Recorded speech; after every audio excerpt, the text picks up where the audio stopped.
Obožujem knjige, dobre knjige, zato sem vesel, da tudi danes nekaj trenutkov namenjamo zlatim hruškam. Tokrat sem zbral knjigo Obmiruj, nato odidi. To je ganljiva zgodba iz časa Prve svetovne vojne o ljubezni med starši in otrokom, o solidarnosti med sosedi, o tem, da vojna ni črno-bela. Tamara z mano razmišlja takole. Tamara, kaj po tvoje pomeni ta naslov Obmiruj, nato odidi? Ja, na začetku sem mislila, da to pomeni nekaj kot obmiruj, pogled, kaj se ti dogaja v življenju in da to pojdi naprej.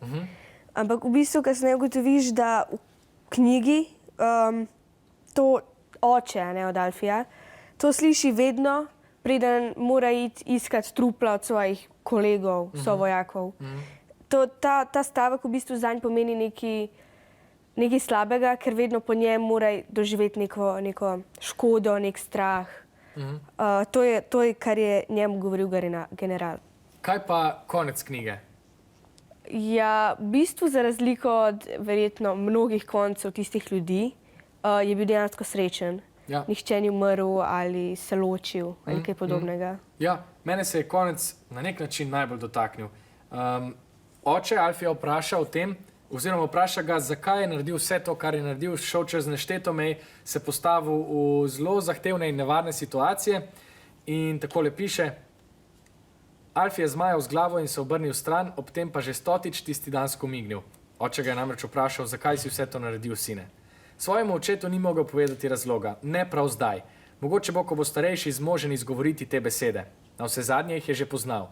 Vse to je storil iz najboljšega razloga na svetu. Za voljo ljubezni. A misliš, da svojim bližnjim dovoljkrat povemo, da jih imamo radi? Definitivno ne. Še 3-krat bolj bi mogli. Se strinjam.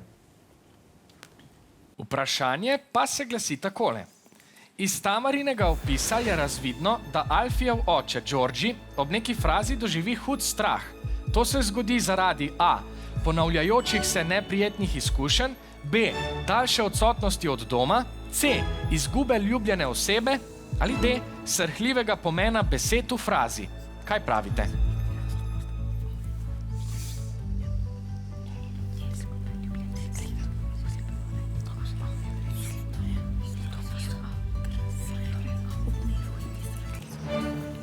Obe ekipi sta izbrali odgovor a. Da se to zgodi zaradi ponavljajočih se neprijetnih izkušenj.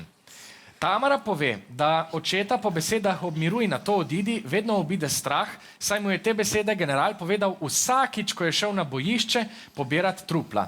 Alfijev oče torej trpi za travmo zaradi več neprijetnih izkušenj.